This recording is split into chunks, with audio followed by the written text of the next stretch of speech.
Well, Israel's prime minister says the fight against Hamas will continue despite international calls for a ceasefire. Benjamin Netanyahu's comments come out after 9 Israeli soldiers were killed in an ambush in Gaza, one of the deadliest attacks carried out by Hamas since the invasion began. Israel has drawn international outrage and rare criticism from the United States over the death of Palestinian civilians. More than 18,000 civilians have been killed. That's according to the health ministry, which is run by Hamas. Israel says 113 of its soldiers have died in its ground offensive and 1,200 people were killed in the initial Hamas terror attack in October. Hamas is considered a terror organization by Canada and several Western nations. Well, overnight airstrikes caused significant damage in Rafah along the Egyptian border.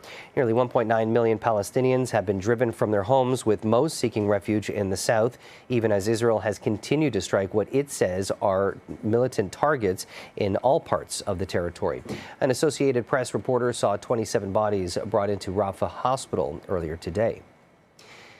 And Israel released more footage today of soldiers operating in the Gaza Strip. The military said troops killed many militants over the past days in the territory's north and says they were using a school compound as cover. At least 11 Palestinians have been killed during a days-long raid by Israeli soldiers at a refugee camp in the occupied West Bank. About a dozen more were arrested in the operation. The Israeli military said troops operating in Jenin camp seized weapons, ammunition, and explosives and uncovered tunnel shafts, observation posts, and 6 explosive laboratories.